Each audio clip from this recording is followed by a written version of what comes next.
listening to the Suave Lover podcast with your hosts, Benjamin Ritter and James Amaro. SuaveLover.com, advising gentlemen on the art of romance. Now sit back, relax, and enjoy today's episode.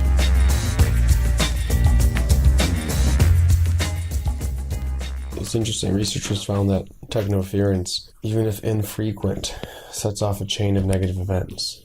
What exactly does technoference mean? Sorry, I was checking my cell phone. Cell phone checking is rude because it takes you out of the moment and puts you into someplace else. Most significantly, it's as though you're saying, oh, far more interesting things are somewhere else, and I would really be more interested in these more interesting things. Basically, the fact that technology usage in a relationship allows us to look at more interesting things somewhere else. Is it? Because your relationship is probably really boring. Yeah, right. Technoference is the word coined to represent the negative influence of technology, using technology while in front of your partner. Very specifically, you're face-to-face or you're doing that old-fashioned let's hang out on a Thursday. And you should be giving your attention, undivided maybe not, but you should be giving your attention to your partner, and you're giving it to the internet or your iPad or your phone. Just compare it to the fact like you're trying to have a conversation with someone and they pull out a magazine and start reading it in front of you. It really is the same exact thing.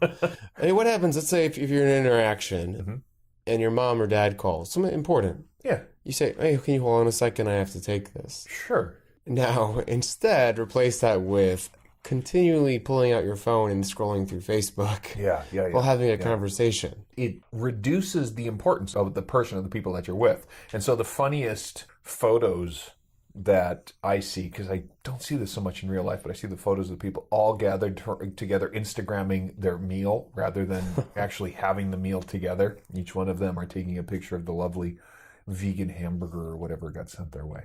So let's frame this. So using technology in front of someone has shown through multiple research studies to negatively affect your partner. Your partner thinks that you're not paying attention to the relationship. They're accurately perceiving. Yeah, that you're not completely invested. But now, is that just a product of the fact that, well, the time really isn't that important? You're just laying on bed together, like reading a book or hanging out, or the 30 seconds during dinner. Does that really represent the fact that they're not paying attention or invested in the interaction? Either way, it makes the other person feel bad. Yeah. And it negatively affects the relationship. And the studies have shown that even if it happens every now and then, like irregularly, it still negatively affects the relationship. I can relate directly to this. A couple of years ago, this was a good number of years ago, I was dating Technophile, who... Technophile? She loved the fucking what BlackBerry. Technophile. Oh, that was like technology. X-Files fanatic. You know you're too old when you don't know what the X-Files is. So she loved the BlackBerry. Checked stuff on the internet all the time. She's messaging. That's fine. But this was when a BlackBerry was, I guess, cool. The iPhone was probably not quite out. So we were getting hot and heavy. We were making out on my couch. I excused myself to go to the bathroom. I'll be back in 30 seconds. We were heat of the moment. And now we had been dating for a couple of months, so this wasn't as though we had just met each other. When I came back, she was on her fucking phone. Do I know? She's looking at the internet, doing something or another. And I'm like, I was really upset. And I gotta say, I had a hard time keeping my composure. I certainly was out of the moment. I was out of state. And why? Why was I so upset? How to Start a Kinky Relationship by James Amaro is the definitive guide to successful, alternative, romantic relationships. The book has been called 50 Shades of Grey for Real People. Educational, informative, and irreverent, this book has something to offer anyone who is curious and sexually adventurous. Get your copy of How to Start a Kinky Relationship by James Amaro at Amazon.com or in select bookstores today.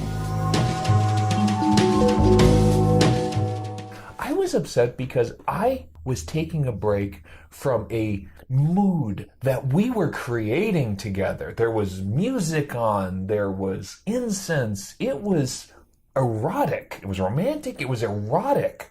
And the least erotic thing possible to come back to at that moment was her looking up fucking concert schedules or checking out what the latest Instagram picture would have been. If I'm getting hot and heavy with someone and they start scrolling through their Instagram, even the same thing, if I'm having a conversation with someone that I feel is of importance and we take a break for 3 seconds while I get a glass of water or I get up from the bed or the couch or anything, and then they're scrolling through Instagram, it's so churning.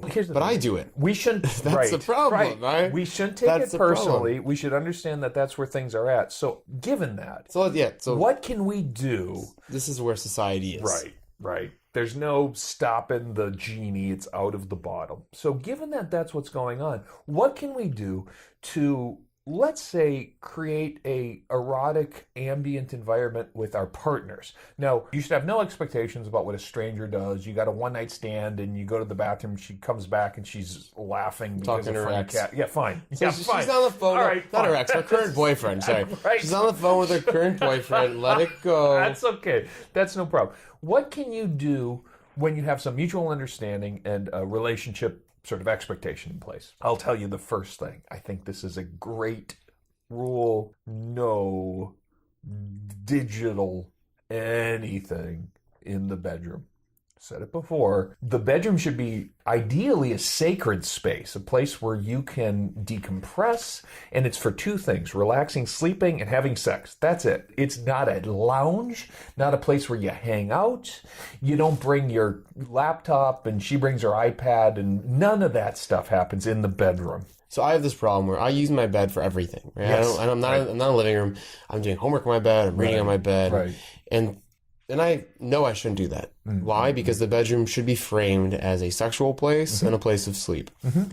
That's why they say you shouldn't even have TV in your bedroom, because all of a sudden now you are changing the mood, how you have anchored this space in your mind. Sure. And using your cell phone when your partner's in there is totally messing that space up. Even when your partner's not there, they know that this digital anxiety makes it so that we don't sleep as well. There's all kinds of reasons to de-digitize the bedroom, but especially with a partner.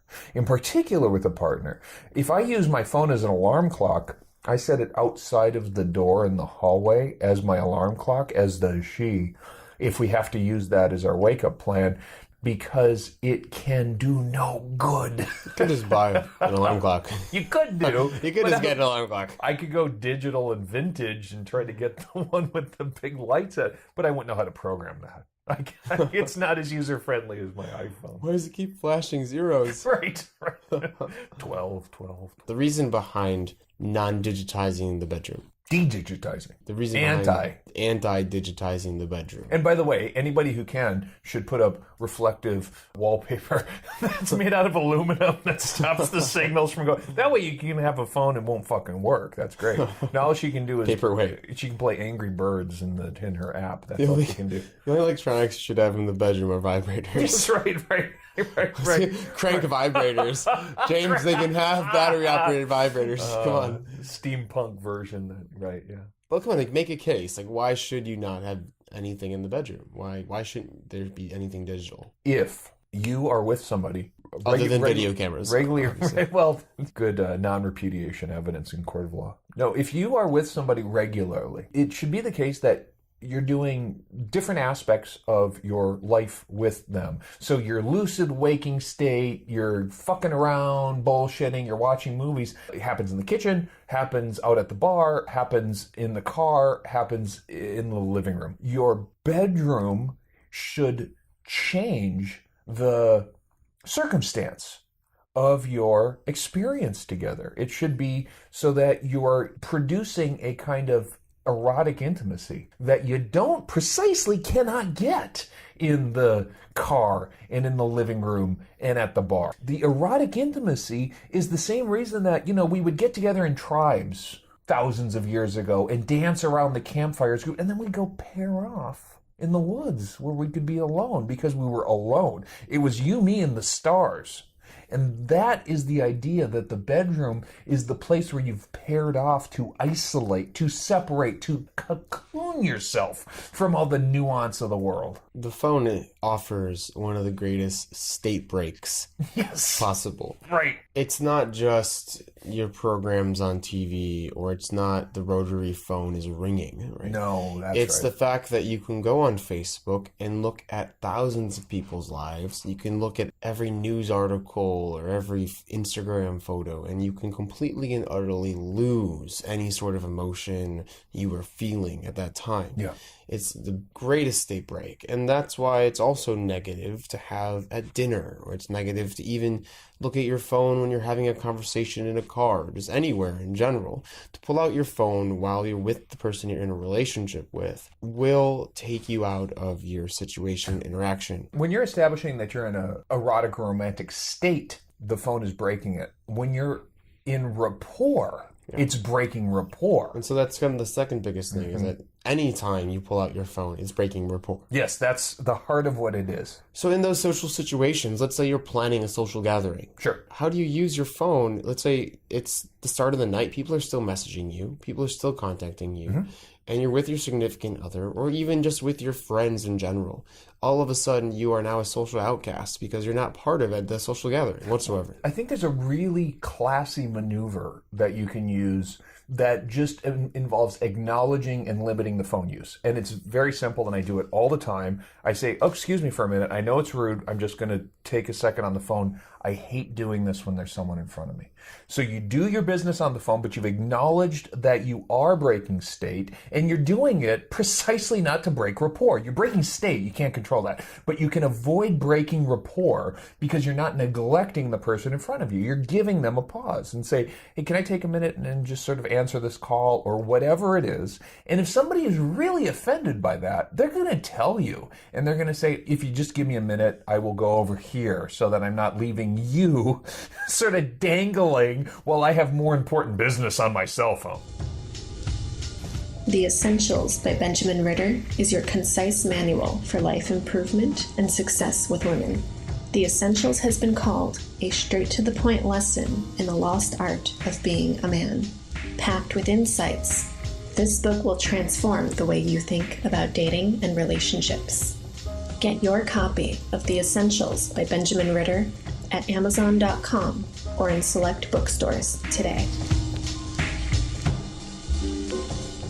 Or you're prompting it, right? Initially. Yeah. Exactly. You're prompting it initially. You're prompting it when it happens. I really need to take this. I apologize. They even have automatic replies through text message now. You can get like a text message app. Let's say you're having a party. You set up an automatic reply. Hey, I'm at my place. If you really need something, knock on the door. Does Ring it the doorbell. automatically include a dick pic? Because that's an app I could use. Well, the one I have actually does. But it's not actually a dick pic. Oh, I see. It's like that weird armpit that looks like a dick kind of thing. That's a whole nother story. Mine is a dick pic, but each of the pixels, if you look up close, is actually a dick itself. So it's a composite dick pic. That's an artistic rendering of some dicks. Hey guys, just a note of advice. When you're checking your phone in front of your significant other in the bedroom or out and about, you never know when you're going to get a dick pic. So be classy, tactful about that. No, really though, just a side note, she's always looking over your shoulder. Oh, that's true. She's always looking at your phone. If we haven't said it like 100,000 times, here's 100,000 first. Keep your phone locked. Don't pry into hers. Don't give her a chance to pry into yours. And when she challenges you and says, you know, if you're really testing me and give me your passcode, say, well, here's the reason that we have an underwear drawer. Here's the reason you don't wipe my ass. It's exactly what privacy involves. Yes, privacy is unbelievably important. Yep. And every time you do unlock your phone, she's looking at the code. And every time you do open up your phone, she's looking at the name. I don't care. I don't care how fucking slick you are. Yeah. She saw that you were texting Shannon. You know, it's like, and she sees everything. Oh, and so if you're going to... Even better not to pull out your fucking phone because of that reason. Just let the buzz go. By the way, I get this all the time. It's like the double buzz, which means it's a message, and it's like, oh, you're so popular. Do you need to check that? So how about we just let it be? How about we just let it go? If you're with someone, Yeah. you're on a date, Yep. you're not living with the girl, put your phone on silent. And to get to I think the next point, which we're kind of getting at. Oh, and I'm sorry. And if you're seeing somebody regularly, change Shannon awesome tits to Shannon from work or something. No. So I don't know. Probably like once a month. Probably about once a month, I'll see a girl post, pretty cute girl. If your girl's getting a text message from Jessica at 3 a.m, it's fucking Jessie. And she's cheating on you. And these are coming from girls. This is coming from girls. No, the girls are smart about this. 3 a.m. is non-repudiation. And guys, just deleting the number from your phone, having it come up unknown is probably not going to cut it. People catch up on things. Ultimately, divest from your phone. Just completely and utterly stop using your phone as much as you are. Yep. You're really good at this. So what are some strategies you can do to just kind of pull away from your phone in general? Schedule it. Because why? Because this also cuts expectations down in your relationships. Oh, another frustration. I dated a gal who was iPhone early adopter. So, I don't know, 5-6 years ago, she was at the iPhone all the time, and she was a restaurateur at the iPhone. That's how she lived. She lived she was at the iPhone. iPhone was a place. She went to the Apple store for fun. And so she got all of her employees iPhones, and everybody would Insta-text because that's how they communicated. She ran a restaurant. So the restaurant's like capacity and how many people were in, they needed to know this pretty real time. And so she could remote administer. Now the problem was she thought she was remote administering the relationship. So she would send a message and I'd respond in the next hour or day. And she got so pissed because, here's why. You got to understand this. If you use your phone a certain way, you expect most other people do the same thing. I was using a clamshell at the time, dude. I responded next to never. And I never checked my phone for texts. And if I would message somebody, I'd put the phone down and I'd go, I don't know, fucking jog or look at it in 3 hours or whatever. She'd be like, whoa, we're gonna, where are you? Question mark shit, right? Passive aggressive. Right. And the reason is, if you have an interface, a BlackBerry or an iPhone or whatever your device is, and you are using it a certain way, it's really easy to assume that your recipient is looking at it. You send an emotionally charged message, and in 10 minutes, they don't get a response. You assume they read it, and they're laughing at you. That's not mostly how it's working. But it's really easy to believe that other people use the phone in precisely the way you do, and as a result, get emotionally invested in your service levels. This girl had great service levels for fucking everybody who ever, wanted to message her, but she got indignant when I didn't provide the service level she was expecting. And I gotta say, that created no end of conflict between the two of us. So one, stop expecting people to respond a certain way based on your own actions. Yep. And don't feel negative when they don't respond right away, because they could be doing anything. Yep, like cheating on you. Who cares, right? Who cares? Right. What are some strategies to deal with someone that is a 30-second responder? Who may not always be that quick of a responder, by the way. Right. The times that you think she's laughing at you, she probably is with her parents or in the shower. Or going to the bathroom. Yeah, right. But again, who cares? Because you cannot predict how someone's going to act. Right. In the case where somebody is not matching you, I think the best thing to do is to have and you've got a very clear approach to this, is like message no more than twice. You can only message someone twice if they don't respond to you. Right. So you're waiting for a response, but you're also learning some patience here. There's also the take as long to respond as they take for you. That's a decent strategy. Mm-hmm. I think it's a good strategy to follow. Mm-hmm. I think that more so, set the expectation before the investment. If someone is a quick responder, as long as you're responding slowly from the start, you're setting the expectation that you respond slowly. Right. Erratic behavior is suspect. And before they're invested, because then they have less, they'll have less of a negative response, and they'll more so be trained to your actions, to your repetitive or your style of texting, or calling, or communicating. Okay, so a couple of things that you can do to disrupt if you are a compulsive message checker. And by the way, when my BlackBerry light used to go off when I had a BlackBerry, Holy shit, that's narcotic. Turned off that's that light. Really cool. I have that light. Oh boy, that's really bad. You're looking at the light all the time, hoping somebody acknowledges your existence. The first thing to do is compartmentalize your time on the phone. I am very careful to try to check my messages at least once in the morning and at least once after work. But on a work day, on a normal 9 to 5 stylized work day, I try to check before I go into work. If I got something overnight, that's great. And then I try to check afterwards, and there's no reason, I have no reason to take the phone out of my jacket pocket during the workday. It can only slow me down. So on days where I'm sort of focused, I'm sure to check it on those regimented times, which means that I'm not going to miss something for days at a time. I might. The other thing is choose which of your emails transfer through and which of your emails you go and check. I will remind people that I'm a slightly older. I was around when the email fad was green screens and you checked your email by typing into something called Pine. Never mind, don't worry about that. And what you would do is you would check, it was an event. You went to check your email at the computer lab.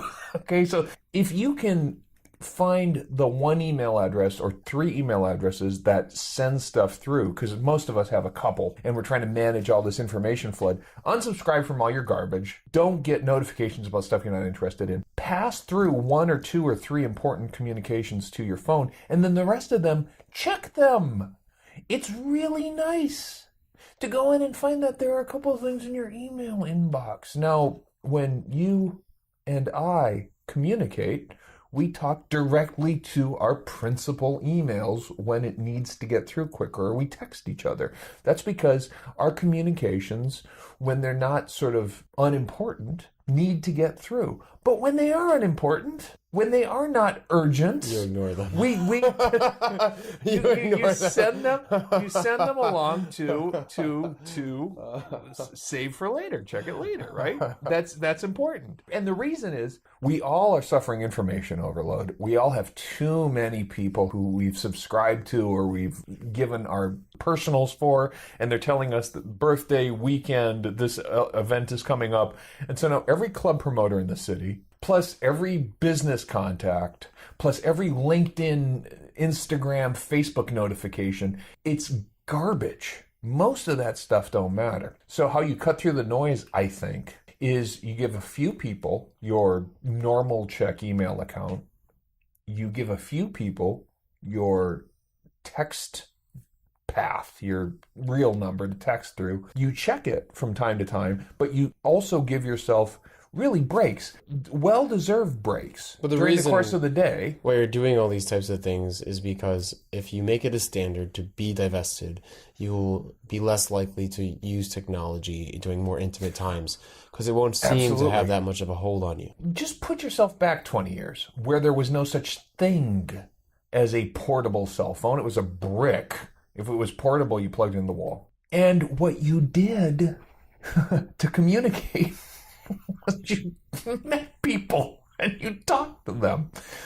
You were able to keep yourself more or less occupied with a magazine at a cafe or a restaurant or something, or just look at the scenery while you were patiently waiting for things to happen in your life. Now, unfortunately, because of the low attention span, we don't have the patience to be present to our circumstance. Well, FOMO is kind of the key word right now, right? Fear of missing out, and you bet. If you have any sort of fear of missing out while you're with the girl in your bedroom, getting ready to have sex, you're with the wrong girl. Yeah, that's right. You can't be missing out on any. That is the essence of the erotic experience. If you're at dinner or a concert or club or walking through the park and you want to check your Instagram, you got a fucking problem. Yeah. Listen, come contact us. We'll teach you how to trade up the girl.